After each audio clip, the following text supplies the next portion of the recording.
This is Rackman Jamin is with Dakota from Silent Theory. So how you doing, man? Good. How are you? Good, I can't complain, life's treating me well. How about you? How's life treating you? Good. Good. Good. Good. My wife's pregnant. It's their first kid, so gearing up for that. Congratulations, brother. Thank you. So, what made you go with a wrestler's name? A wrestler's name. What do you mean? Mitch Swagger? Oh, Uh, like Mitchell's name. yeah. Mitchell's name. I don't know. You're gonna have to ask Larry why he's named him Mitchell. I thought that was a pretty normal name.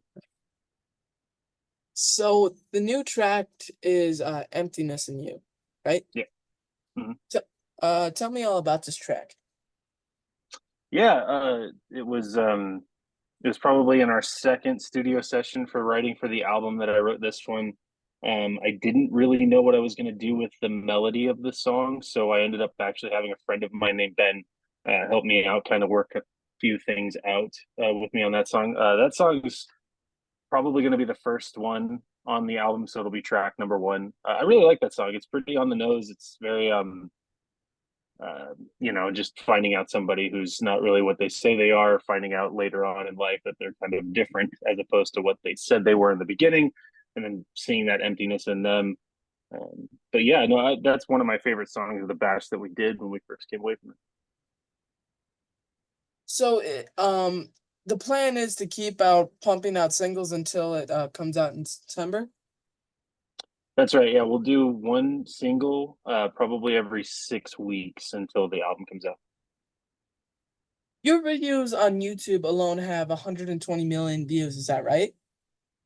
I think so. Yeah, for sure. What does that equal in dollars? Not a lot.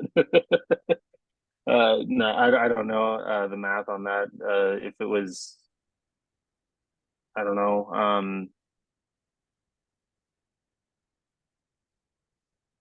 Yeah, I really don't know. Maybe 300,000 at most on the channel as a whole. But then residuals keep coming and advertising is a little different. But the views themselves, not a whole lot. What's your pocket telling you? Not a whole lot. I could say not a lot. Were you a fan of Sylvia before you hooked up with Paul Crosby? Yeah, Saliva. yeah, I was Saliva. actually, yeah, I was a fan of Saliva. But Mitchell was actually a much bigger fan. Mitchell was a fan of Paul himself because Mitchell was a drummer. So that was really interesting. But yeah, I loved Saliva. I was a big fan of them, and then I got to work with Josie Scott, which was a lot of fun. Are you Team Bobby or Team Josie? Oh, I don't know. That one's tough, just because when somebody leaves and the band doesn't want to stop doing what they're doing, they're naturally going to find a new singer. So no, I'm not anti Bobby in any way, shape, or form. I think he's been killing it. But Josie's a good friend of mine, so I don't know. I have no hate towards either one of them. I think they're both doing a great job. And you have some touring coming up, right? Yeah, yeah, I do. I've seen you've been asking your fans for money on Facebook. How is that working out for you? Yeah, that one was through Facebook, just because we figured we could get a little bit of gas money just because we're going to be really close, tight knit to everybody, like Seattle, Salt Lake, Denver. And we figured just getting the gas money to and fro, it's not really anything serious. We have plenty of money to get through the tour. We just figured if anyone wanted to throw it out. What was life like for you on the road? Life on the road is boring. I get really motion sick, so it's not always great.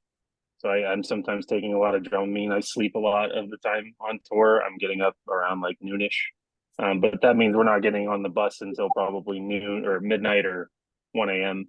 So yeah, on the road is tough. It's late nights, really late evenings, and then just a lot of wear and tear. What's the best venue you've ever played? Best venue I've ever played.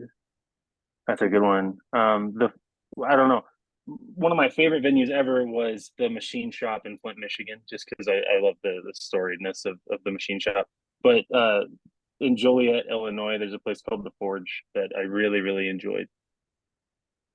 What's the worst? Ooh, there's been a lot of bad ones, dude. A lot of bad ones. Anyone that says, I can't even say a blanket statement like that. I played some pizzerias. I played a bowling alley. Let me just put it that way. I've played some bad ones, but I can't just list off the top of my head who it was. What is on your rider? On a writer, not a lot if we ever have one. If we do have one, it's not a lot of like water, Red Bull. Like we're big on Red Bull and water, sugar-free Red Bull. If we can get snacks like cookies and stuff, that's great. You know, like the famous Amos cookies, which is typically left in a lot of trailers. But more times than not, we don't really have a rider. We usually get catered to water, Red Bull, and then we'll get lunch probably served to us and provided for us. Ever have a crazy interaction with a fan? Yes, absolutely. Had a crazy interaction with a fan.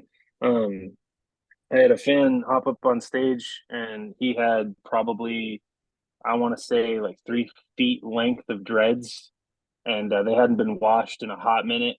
And he hopped right up on stage with me, and he started singing while my mouth was open, singing. He threw a couple of those dreads left and right, and they hit me right on the tongue, and it was just wonderful. Yeah, there's been some fun ones for sure. What is your favorite memory from playing the show? Favorite memory from playing a show. There's a lot of favorite memories from playing a show. Um, I don't know, probably the first time I stopped singing and heard the crowd singing back to me. I think that was probably at Boomer's Garden in Lewiston, Idaho. We had a sold out show, and we had stopped doing some kind of technical thing, and the crowd just kept singing, and it was really cool. What is your worst? Worst, I had a pretty bad set on one of the Florida shows, where I ran out of breath and I started getting really like panic attacky, and started really getting fluttery and felt like I was gonna faint. And I just kind of stopped singing completely. It lasted maybe a minute, but yeah, it was a tough one. It was weird. How do my followers follow you? Well, let's say that one more time. How do my followers follow you? How do your followers follow us? Yes. Pretty much any social. Like we're on everything: Facebook, Instagram, Twitter, all the stuff. Or X, I guess, is what it's called now. TikTok. A lot of our music is straight through Spotify. Spotify would probably be the fastest way to get all of our catalog. YouTube is also incredibly big for us. Any cool merch? Yeah, we're actually doing a full restock on merch. So a lot of the old designs and stuff are going to get thrown out because we're kind of running low on them, and we're designing all brand new stuff for this new album and new run. So we'll show all that stuff coming up. You gotta hook up your boy with some fresh game, man. Come on now. Yeah, bro, we'll kick you some stuff for sure. Fun question time. You're on death row and it's time for your final meal. What is on the menu? Hmm, that's a good question, dude. Um,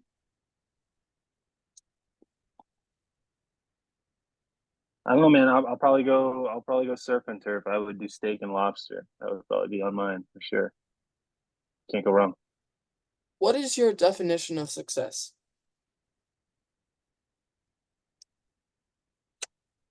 Um, my definition for success would be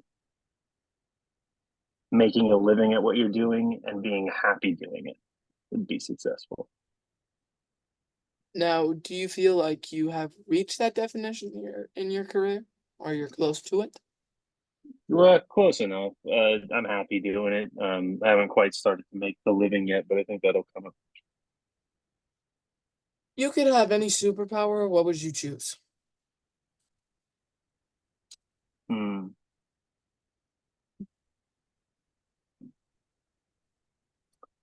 Um, Probably whatever Superman's on, man. I'd probably have all the superpowers of Superman. So super strength, being able to fly, that'd be dope.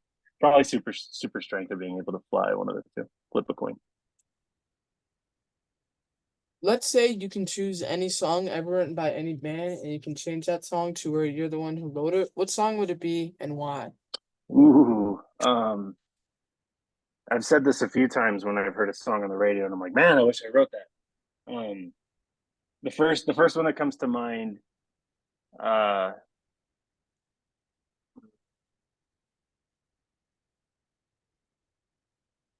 I have a few. Some are a little obscure, and they don't really make a whole lot of sense. So I'd probably pick a hit. So I would say,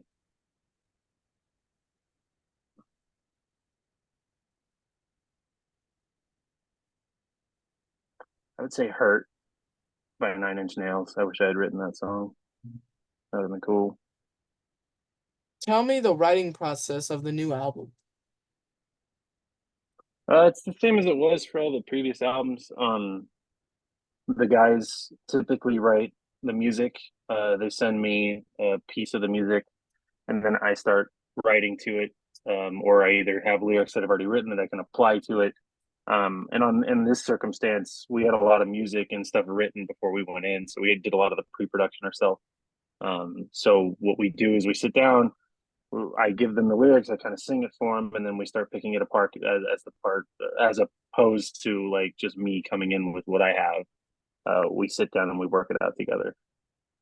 It's so crazy you are from Moscow, Idaho. I'm from Shanghai, New York. Nice, Yeah. nice. That's interesting. That's pretty cool. Yeah, no, we get that all the time. We're from Moscow. We call it Moscow up in Moscow. I think it's just because the way they pronounced it when they founded it. But yeah, it's interesting that we have a Moscow, Idaho. Yeah, Well, thank you for being on my show. Hope the next time we talk is at the backstage at one of the shows. It's been my pleasure again, man. Thank you so much. absolutely, Ramsey, dude. Thank you. Have a great one, man. You as well.